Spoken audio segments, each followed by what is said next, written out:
The morning light was pale and weak, filtering through the heavy curtains of the palace. King Edmund sat at his desk, staring down at the invitation that had arrived earlier that morning, the seal still fresh and unbroken.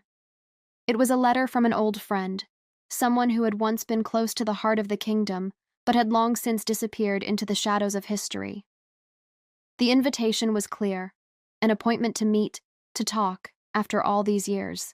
There was no mention of the reason, only the date and time, today, at the edge of the kingdom, where the forest met the plains. Edmund ran a hand through his dark, graying hair, a mixture of curiosity and apprehension rising in his chest. It had been many years since he had seen this friend, an old advisor, a mentor in many ways. The past between them was complicated, filled with both honor and betrayal. But still, Edmund had always kept his word. He had always kept his appointments. His advisors had warned him against it. "A man like him, Your Majesty, is not someone to trust again. There's no telling what he wants," they cautioned, their voices filled with concern. But Edmund had made up his mind.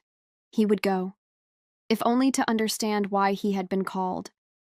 As he prepared for the ride, the weight of the crown on his head seemed heavier than usual. There were many things to handle in the kingdom, issues of trade, diplomacy, and rebellion in the distant provinces. Yet, none of these seemed as pressing as the mysterious invitation. Edmund mounted his horse, the familiar sound of hooves echoing against the palace courtyard as he rode out into the early morning mist. The path to the meeting place was quiet, almost eerily so. The kingdom's roads were always busy with travelers, soldiers, and merchants, but today, the world seemed still. It was as if the land itself was holding its breath, waiting for something to happen. Edmund couldn't shake the feeling that something was about to change, something beyond his control. As the sun climbed higher in the sky, the dense forest on the horizon began to take shape. The trees were tall, their branches twisted in unnatural shapes, as though they were reaching out to each other, whispering secrets. The clearing where he had been invited lay just beyond. It was an old place, a place of memories. Edmund's heart skipped a beat as he recognized it, an old stone bench surrounded by tall grass, the same bench where he had sat many years ago, contemplating the future. When he arrived, there was no one waiting. The place was empty, save for the rustling of the leaves in the wind.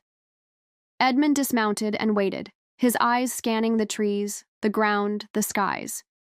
There was no sign of his friend, no indication of what was to come. The minutes stretched into an hour, then two.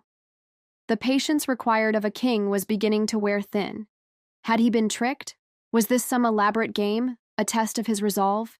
But then, from the woods, a figure appeared. At first, Edmund didn't recognize him. The man's cloak was tattered, his face obscured by the hood. But as he stepped into the clearing, the shape of him became familiar.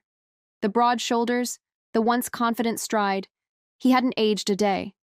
The last time Edmund had seen him, he had been a young, vibrant man with ambitions as grand as the kingdom itself. Now he was older, worn, yet there was something in his eyes that hadn't changed. The same burning intensity, the same quiet wisdom that had once earned him the trust of the king. "You came," the man said, his voice rough, almost as if he hadn't spoken in years. "I always keep my appointments," Edmund replied, his voice steady, though there was a tightness in his chest.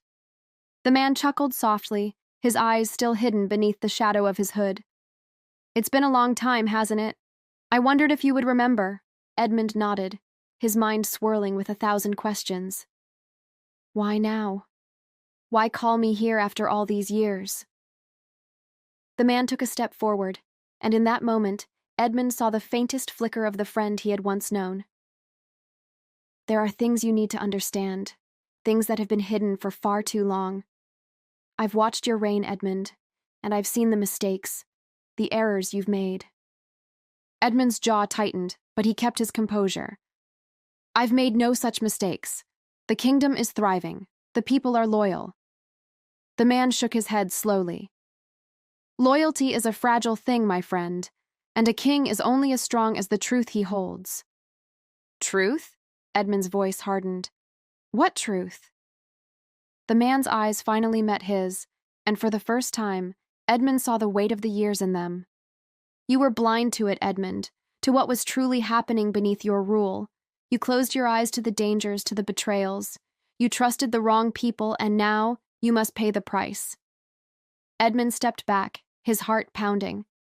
You speak in riddles. What are you talking about? The kingdom was never yours to rule, Edmund. It belongs to something far older, far darker. And now it's coming for you. A chill ran down Edmund's spine. What do you mean? What are you saying? The man looked around, as though checking for unseen listeners. You are not the first king to sit on that throne. There were others before you, others who made pacts, who traded the kingdom's soul for power. Your father, your grandfather, they knew what they were doing. But they never told you, did they? Edmund's breath caught in his throat. You're lying. My father never— He did, the man interrupted. And so did yours. And now, the debt is due.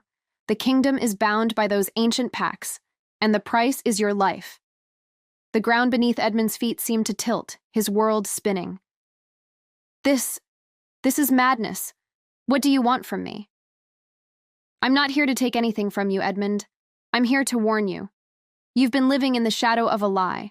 The kingdom will fall, and there's nothing you can do to stop it.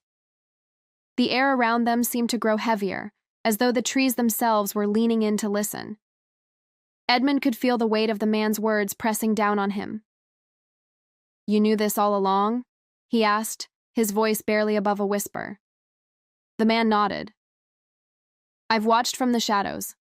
I've waited for the right time to come forward. And now, here we are. Edmund's mind was racing, his thoughts a whirlwind of disbelief and fear. And what do you want me to do? The man stepped forward, his voice urgent. There's a place, a hidden place, deep within the kingdom. It holds the key to everything. If you want to save your people, you must go there. But time is running out. The silence stretched between them, the weight of the decision pressing heavily on Edmund's chest. He had always been a man of action, a man who made decisions quickly, decisively. But now, faced with the enormity of what the man was telling him, he felt frozen, unsure of where to turn. It was a cold morning when Edward stood outside the door to the lumber room, the one place in his aunt's house that he was never allowed to enter. He had always wondered what was behind that door, ever since he was a child, when his curiosity was as limitless as the world seemed. The house was large, with creaking wooden floors and rooms filled with heavy drapes and antique furniture. But the lumber room was different. It was a place of mystery, and to young Edward, mystery was irresistible. His aunt, who was a strict and no-nonsense woman, had always warned him to stay away from it. That room is for adults, Edward, she would say, her voice stern, her eyes sharp. You wouldn't understand what's in there. As Edward grew older, the fascination only deepened. He had spent countless hours imagining what might be behind that door.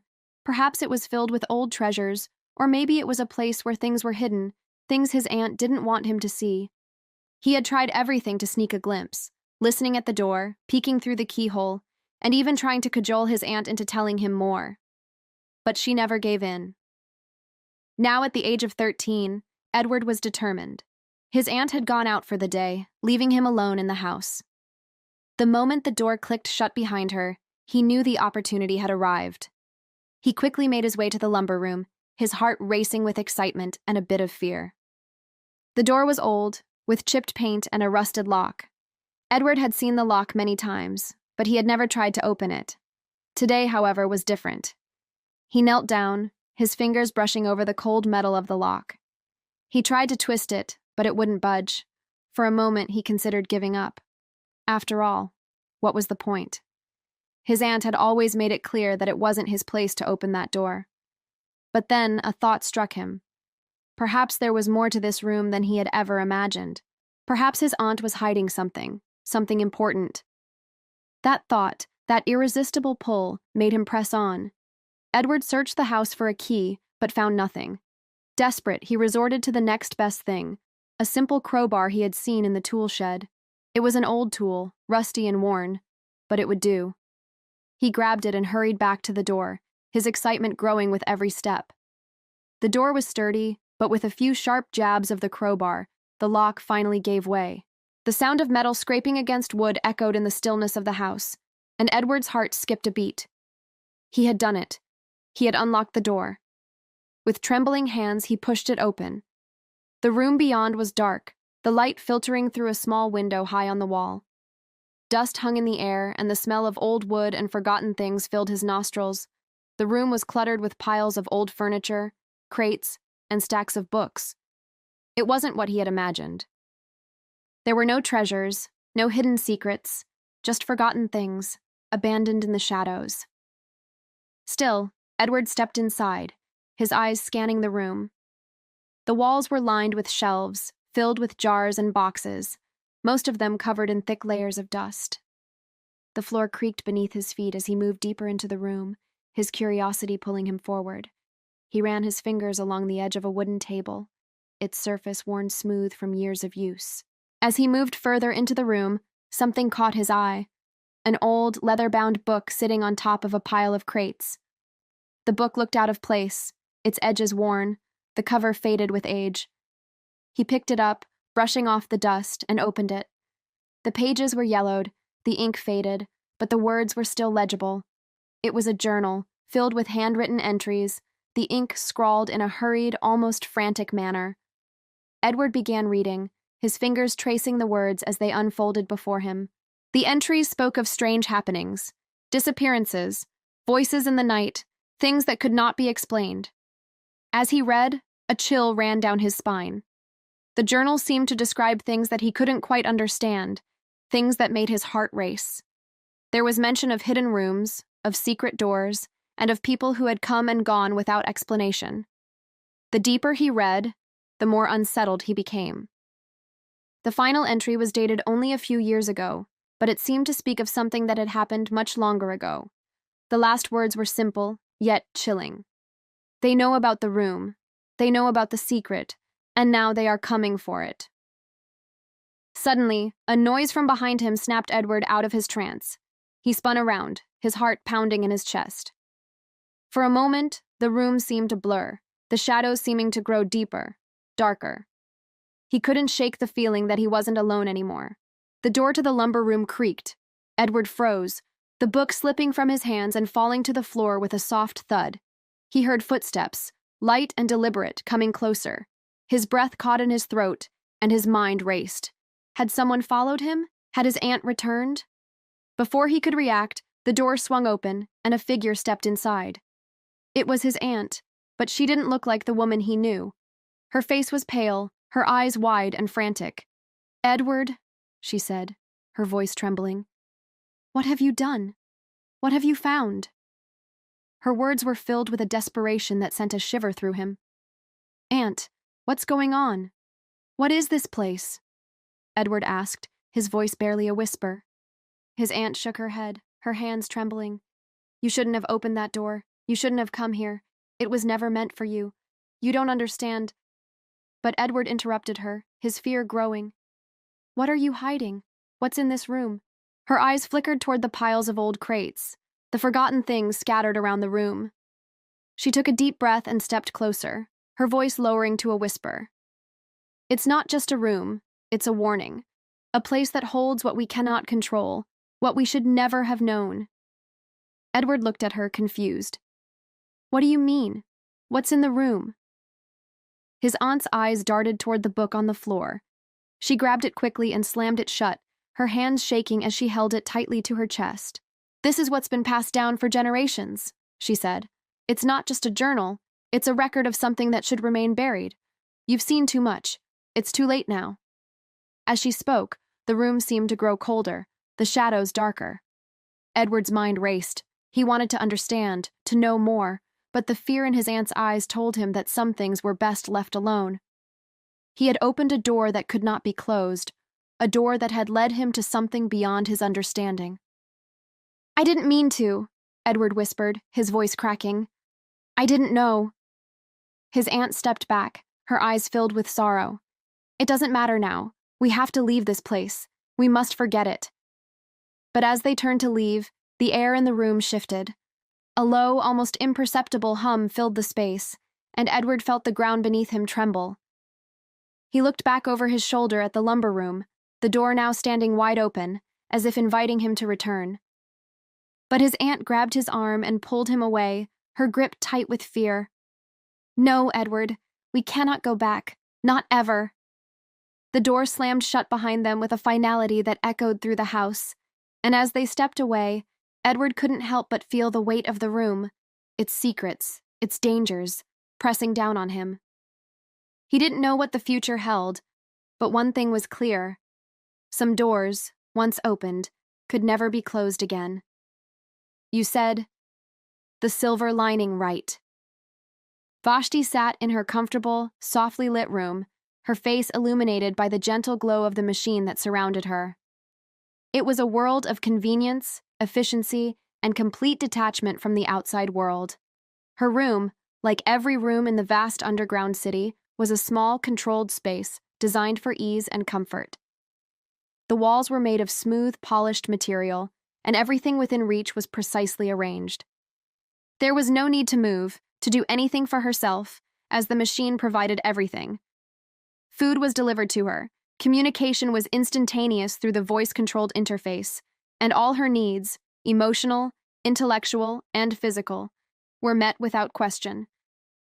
She sat back in her reclining chair, an expression of detached satisfaction on her face as she spoke into the air. "Vashti, room temperature 72 degrees. The air immediately adjusted to her preferred setting, and she sighed with contentment. In this world, there was no discomfort, no need for effort. The machine had taken over everything, and Vashti was content to let it. Life was simple this way. There was no uncertainty, no confusion. Her thoughts turned to her son, Kuno. He had contacted her earlier, sending a message through the machine, asking to speak to her in person. Vashti had seen the request and dismissed it immediately. There was no need for such primitive interactions. Why waste time, she had thought. Why leave the comfort of my room when I can communicate so efficiently through the machine? But Kuno had insisted, and after several attempts to dismiss him, Vashti reluctantly agreed to speak to him. Her mind couldn't help but wander as she prepared herself for the meeting. What could he possibly want? He was always so difficult, always questioning the system, always searching for something more than the machine could provide. When the time arrived, Vashti adjusted her chair to its upright position and focused her attention on the screen before her. Kuno's face appeared in the small interface, his expression intense, his eyes wide with concern. "Mother," he began, his voice edged with a sense of urgency. "You must listen to me. The machine, it is failing." Vashti's eyes narrowed. "What are you talking about, Kuno?" she asked, her voice calm, almost dismissive. "The machine is perfect. It meets every need. It has always been there for us."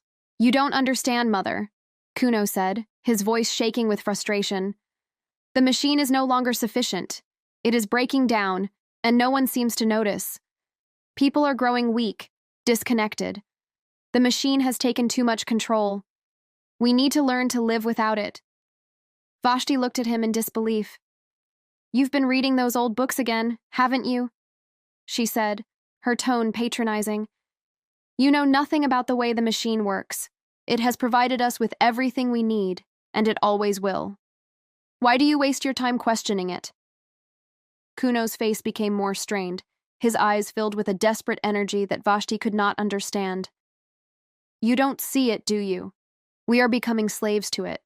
Our bodies, our minds, everything we are is controlled by the machine. It is suffocating us. We are losing ourselves." Vashti's gaze hardened, and she leaned forward, her fingers lightly tapping the armrest of her chair. "Kuno, enough. The machine is not the problem. The problem is people like you who refuse to accept that it is the future. We do not need to live outside of it. You should be thankful for what the machine provides." But Kuno's eyes did not waver. "You've become blind, Mother. You can't even see it anymore. The machine may give you comfort, but it has taken away everything that makes us human. You and I, we are different. I see what is happening. We cannot continue like this." His words struck her like a blow, though she refused to acknowledge it. "You're overreacting, Kuno. You're too young to understand. Go back to your studies and let the machine take care of the rest. That is the way it's meant to be." But Kuno was insistent. "I can't ignore this anymore, Mother. I'm going to the surface." Vashti recoiled at the thought. The surface was forbidden, a place that had been abandoned long ago. The air was unbreathable, the sky too dangerous, the land too wild for human habitation. It was madness. "You cannot go to the surface. It is not allowed. The machine has provided us with everything we need down here. The surface is nothing but a wasteland." "I must go," Kuno said, his voice firm. "I must see it for myself. I must see if we are truly free or if we are prisoners of this machine." The screen flickered for a moment as the connection wavered, and Vashti felt a pang of unease in her chest. "You will die out there, Kuno. You will not survive without the machine." Kuno's face softened for a moment, but the resolve in his eyes remained. "I will take my chances. Goodbye, Mother." And with that, the screen went dark. Vashti sat in stunned silence. The machine, her constant companion, hummed softly in the background. And yet, she felt a deep sense of loss. She could not fathom why Kuno had chosen to leave, why he would reject the safety and security of the system that had given them everything. He was wrong, she told herself. The machine was everything, and life without it was unimaginable. Days passed, and Vashti continued with her routine. She spoke to her colleagues, engaged in her lectures, and maintained the daily flow of communication through the machine. But the feeling of unease lingered in the back of her mind. She couldn't shake the image of Kuno's face, the intensity of his conviction. And then came the reports. The machine began to malfunction. At first, it was small glitches, a delay in communication here, a failure in the air purification system there. But the problems grew. The lights flickered. The temperature control system began to malfunction. The food supply started to dwindle. Vashti tried to ignore the creeping sense of panic that gripped her, but it was impossible. The machine, the one thing she had trusted above all else, was breaking down. She tried to reach out to Kuno, but her messages were returned with no response.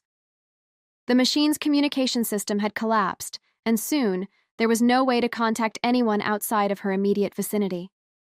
She was alone, trapped within the walls of her own room, the hum of the malfunctioning machine a constant reminder that something was terribly wrong. One night, unable to bear the silence any longer, Vashti left her room. She moved through the corridors of the underground city, her footsteps echoing in the emptiness. The walls, once pristine and flawless, now showed signs of wear. The once steady hum of the machine had turned to an eerie silence, punctuated by occasional mechanical groans. It was as though the entire city was holding its breath, waiting for something, anything, to happen. She reached the central control room, the heart of the machine, and there, in the dim light, she saw the technicians. They were frantically working, trying to fix the system, but it was clear that they were in over their heads. The machine, once a marvel of technology, was now a broken, failing system. "Please," Vashti said, her voice trembling with the weight of her realization. "What's happening? Why can't you fix it?" The technician turned to her, his face pale. "It's beyond us. The machine is breaking down. We can't stop it." Vashti stared at him in disbelief. "What do you mean you can't stop it? You must fix it." But the technician shook his head. "There's nothing we can do. The systems are failing. The machine is dying." For the first time in her life, Vashti felt a cold, gnawing fear. The world she had known, the one that had been so safe, so controlled, was unraveling before her eyes. "The first time I saw the black spot, I didn't think much of it. It was just a small stain, barely noticeable on the old map my grandfather had left me. The map itself was worn and frayed, edges curling from years of handling, but the black spot, no bigger than the head of a pin, stood out starkly against the faded parchment. I ran my fingers over the spot, wondering what it meant, but life had a way of pulling me away from such questions. After all, there was always something more pressing, more urgent. The black spot became nothing more than a passing curiosity, another detail in a treasure map that my grandfather had drawn before he vanished. Years passed, and the map stayed tucked away in a dusty drawer, forgotten, or at least buried beneath the weight of daily life. I grew older, took over my grandfather's business, and tried to live a life that felt both ordinary and secure. But every now and then, when I was cleaning or searching for something else, my eyes would fall on the map. The black spot would catch my attention again, like a whisper, pulling me back into its mystery. It was on one of those nights, late and quiet, when the wind howled outside, that I found myself staring at the map once more. I had no real reason to, but there was something in the air that night, a strange pull that I couldn't ignore. The black spot seemed darker now, more defined, almost as if it was calling me. I traced the spot with my finger again, and a chill ran down my spine. It felt wrong, like something that didn't belong. I couldn't shake the feeling that it wasn't just a stain. There was something significant about it, something hidden beneath the surface. Unable to stop myself, I began to study the map more closely. My grandfather had been a mysterious man, always lost in his own thoughts, speaking in riddles and stories that made little sense. He had often told me of adventures he'd had, of places he'd seen, of secrets that were locked away. As a child, I had always thought of them as mere stories. But now, as I looked at the map and the black spot on it, I felt the weight of those stories the way they seemed to linger in the air, as if he had been trying to tell me something all along. I decided to take the map to the local historian, an elderly man named Mr. Caldwell, who had known my grandfather well. Maybe he could shed some light on its meaning, or at least offer some insight into the strange black spot that had been haunting me. Mr. Caldwell welcomed me into his cluttered study, a room filled with books and maps of all kinds, and I unfurled the map on his desk. He squinted at the parchment, his fingers trembling as he ran them over the worn paper. "Your grandfather," he muttered, "was a man of great secrets. There were things he knew, things he didn't want anyone else to know." "What about the black spot?" I asked, pointing to it with an unsteady hand. Mr. Caldwell's eyes grew wide, his expression one of sudden recognition. "The black spot," he whispered, "is not just a mark, it's a warning." "A warning?" I echoed, confused. "Yes," he continued, his voice low. "It's part of a curse, a marker that something or someone is watching. Your grandfather, he knew something he tried to escape. But whatever he found, it was dangerous. That spot marks the beginning of a path, one that leads to something lost, something cursed."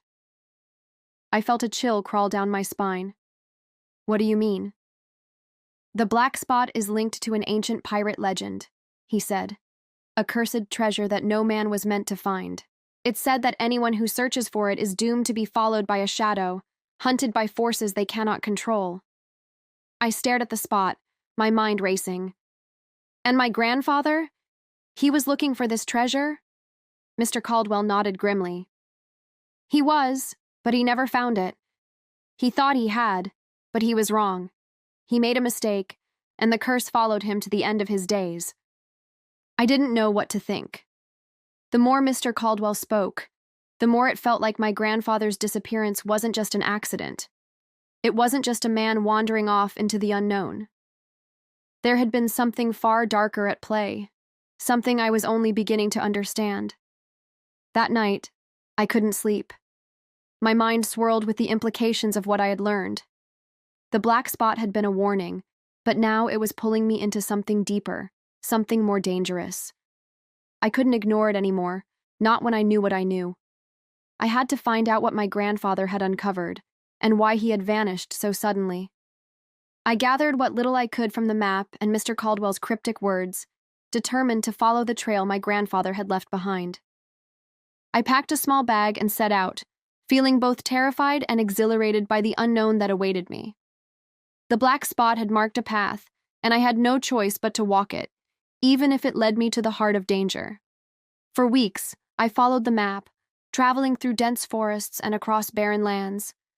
The further I went, the more isolated I became, as though the world around me was closing in. The black spot haunted my thoughts, and every time I thought I was close to the end, the map seemed to twist, shifting just out of reach. On one particularly stormy night, I found myself standing at the edge of a cliff, looking down at the dark waters below. The map had led me here, to this remote place, where the only sounds were the crashing waves and the wind howling through the rocks. As I examined the map one last time, I realized something had changed. The black spot wasn't just a mark anymore. It had spread, its ink seeping into the edges of the map, like a shadow trying to consume everything. Suddenly, I felt a presence behind me, a cold wind that made my skin crawl. I turned, expecting to see nothing but the storm. But there, standing at the edge of the cliff, was a figure. Cloaked in black, with eyes that gleamed like two burning coals, the figure stared at me with a look that made my heart stop. "You should have left it alone," the figure said, its voice a whisper on the wind. "The treasure was never meant to be found." I stepped back, my body trembling, unsure if I was facing a ghost or something far more real. "Who are you?" I demanded, trying to steady my voice. "I am the one who watches," the figure replied. "The curse you seek will never release you. You are already marked." The air around me seemed to grow heavier, as though the very world was pressing in. I realized then that I had crossed a line, that whatever my grandfather had uncovered, I was now part of it. The black spot wasn't just a marker. It was a curse, one that would follow me to the ends of the earth. The sound of the train's whistle echoed through the valleys as the last rays of sunlight dipped below the horizon. The great train journey was about to begin, a journey that had been years in the making. For years, John had heard stories of the legendary train that crossed the continent, a journey through cities, mountains, forests, and deserts. It was more than just a train ride.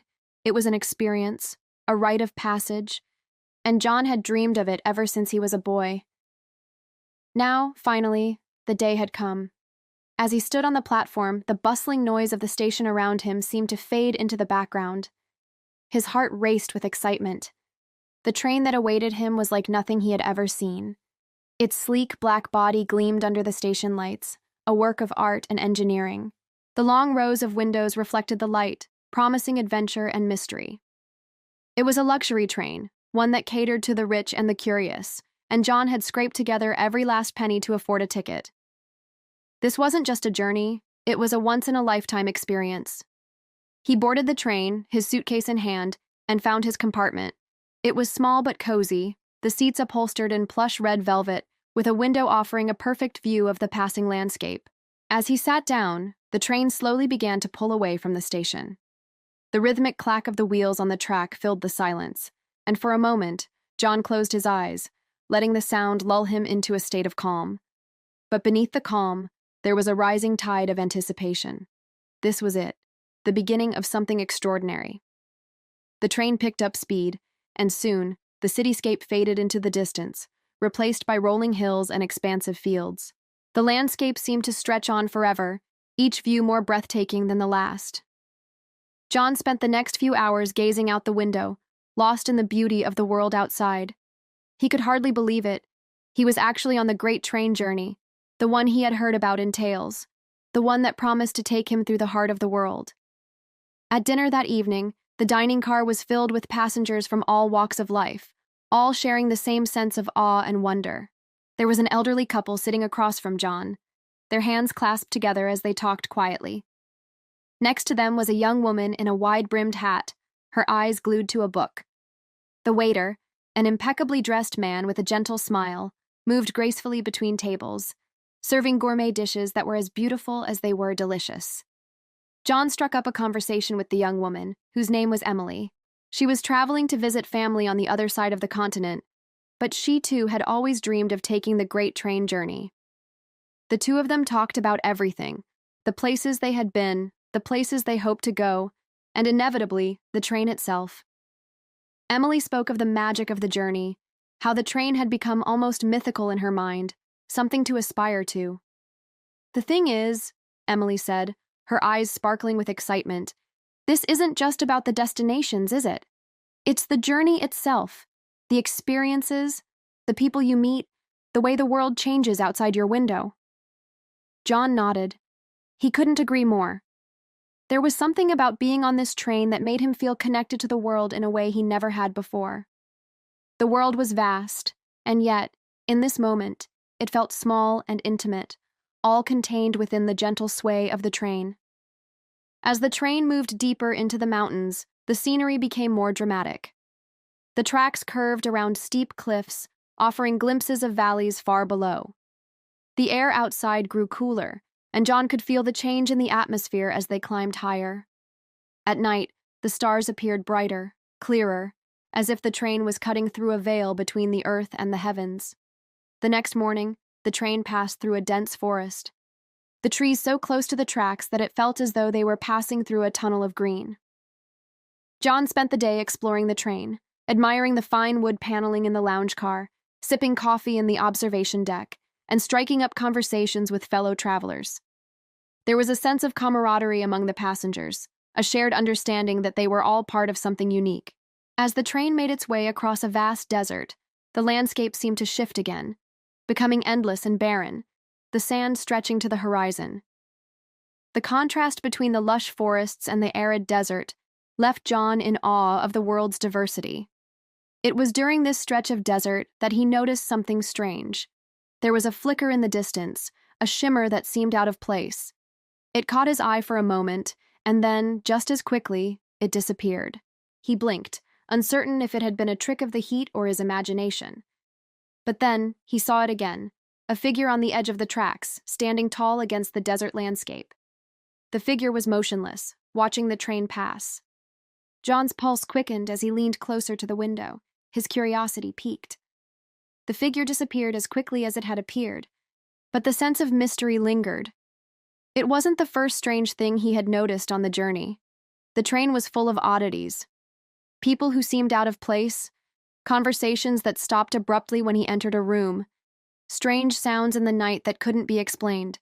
But nothing had prepared him for this feeling that something was following the train, something that wasn't meant to be seen. As the journey continued, John began to notice the other passengers behaving differently. There were whispers in the hallways, furtive glances exchanged behind closed doors. Emily, who had been his companion since the beginning of the trip, seemed on edge, her eyes darting nervously when he asked her about it. She brushed it off with a smile, but John could tell something was bothering her. That night, as the train approached a small, isolated station in the middle of nowhere, the atmosphere in the dining car was tense. The usual chatter had quieted, and the passengers exchanged nervous glances. The train slowed as it approached the station, its brakes screeching loudly. But when it stopped, there was no one there to greet them.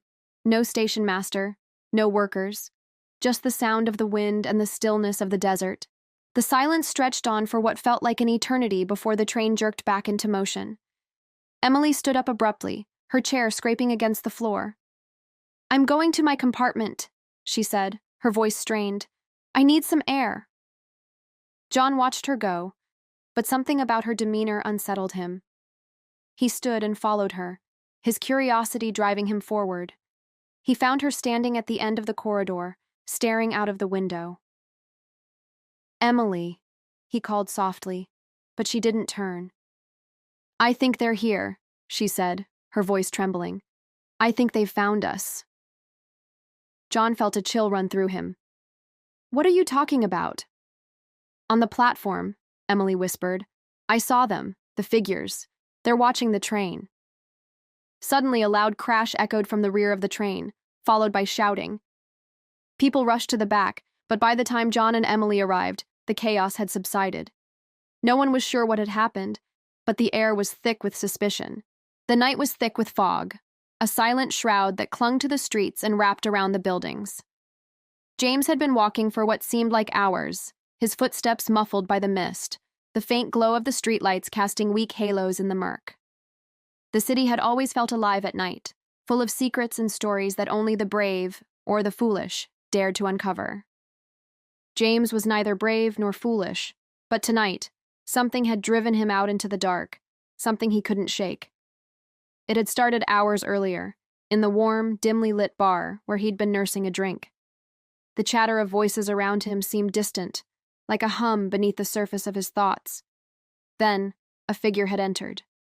The man was tall, with a sharp suit and an even sharper gaze. His eyes had swept over the room, briefly meeting James's before quickly looking away. But in that split second, James felt a flicker of recognition. He hadn't known this man, but there was something about him, something unsettling that lingered. The man had sat at the bar, ordered a drink, and quietly observed the people around him, never once speaking. James couldn't remember exactly when he had decided to follow, but he knew something was pulling him in. The stranger's presence had stirred something deep inside him, a curiosity that quickly transformed into unease. By the time James stepped out of the bar, the man had vanished into the mist. But James couldn't shake the feeling that he wasn't alone. He turned the corner into the alleyway, the damp ground beneath his shoes slick with the remnants of the rain that had passed hours earlier. The fog seemed to press in, its weight heavy in the air, and it wasn't until he reached the end of the alley that he heard it, the soft click of a door closing behind him. He spun around, his heart racing. Standing at the entrance to a darkened building was the figure from the bar, his silhouette barely visible in the gloom. The man said nothing, but his presence was enough to stop James in his tracks. For a moment, they simply stood there, staring at each other, neither moving. The silence stretched on, and James felt his breath catch in his throat. Then, without a word, the man stepped forward, his hand reaching into his coat. The movement was quick, too quick, and before James could react, the sound of a gunshot rang out. The noise was deafening in the quiet night, and James stumbled back, instinctively raising his hands to protect himself. But nothing came. No bullet pierced him, no pain. Instead, there was only the echo of the shot, the ringing in his ears, and a strange calm that settled over him. He blinked, confused, and when he opened his eyes again, the man was gone. Vanished, as though he had never been there at all. James stood frozen, his chest heaving with the sudden rush of adrenaline. What had just happened?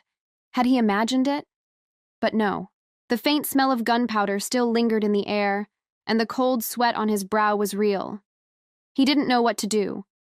Part of him wanted to run, to leave the alley and never look back, but another part, some deeper instinct, urged him to find out more. He couldn't explain why, but something told him that the stranger's disappearance wasn't the end. It was only the beginning. With his heart still racing, James turned and walked deeper into the night, his steps hesitant but purposeful. He didn't know what he was searching for, but he knew he couldn't turn back. The city had a way of pulling people in, drawing them into its dark corners, where the light never reached. He had always been drawn to the edge, to the unknown, but this time, it felt different. This time, he was searching for answers. The mist thickened as he walked, wrapping around him like a cloak. He passed street after street, his eyes scanning the shadows for any sign of the man, but there was nothing. The city felt empty, silent, as if everyone had disappeared. He felt as if he were the only one left. Eventually, James came to a small, dimly lit diner at the edge of the city, its neon sign flickering weakly in the fog. The door creaked as he entered, and the smell of old coffee and frying eggs filled his nostrils. The place was almost empty, save for a lone figure at the counter, a woman, her face hidden behind a newspaper. James took a seat at the counter, ordering a coffee, though he barely noticed the taste when it arrived. His mind was too focused on the strange encounter, on the man who had shot at him and disappeared. As he sat, staring into the black depths of his coffee, the woman at the counter lowered her newspaper. Her eyes met his, and she smiled, a thin, knowing smile. "You look like you've seen a ghost," she said, her voice soft but clear. James blinked, momentarily taken aback. I don't know what I saw," he muttered, unsure how to explain the strange events of the night. The woman nodded as if she understood. "You're looking for answers," she said, her tone not a question, but a statement. James swallowed hard. "How did you know?" "I've seen it before," she replied cryptically, taking a slow sip from her mug. "People come in here all the time trying to make sense of things they can't explain, things that go bump in the night. They're always looking for something, always chasing shadows. Do you know what happened to me?" James asked, his voice low. The woman looked at him for a long moment, her gaze steady. "I know exactly what happened. You were shot, but you weren't supposed to be. You're still alive, aren't you?" James nodded, still confused. But how? Why? Who is that man? Why would he shoot at me? The woman smiled again, her expression knowing. The question isn't why, it's what now. James felt a chill run down his spine. What do you mean? Whatever you do next, the woman said softly, you have to keep moving forward. There's no going back now. The dark has a way of drawing people in. You've been marked, whether you understand it or not. He'll be back for you. But I don't even know who he is, James protested, his voice rising slightly. I didn't ask for this. I don't even know what this is. Doesn't matter, she said, her voice calm, almost too calm. The moment you stepped into the dark, you gave up the right to turn away. Now, you've got to face whatever comes next. James sat there, his mind spinning, as the woman's words settled into his thoughts. The tension in the air was thick now, the city outside feeling more oppressive than ever. It was as if the darkness was closing in on him, suffocating him in its silence. He left the diner shortly after, his mind racing with more questions than answers. The streetlights flickered overhead, casting long, jagged shadows on the wet pavement. He kept walking, not knowing where he was going, just knowing that he couldn't stop. Something inside him urged him forward, pushed him deeper into the night, into whatever awaited him.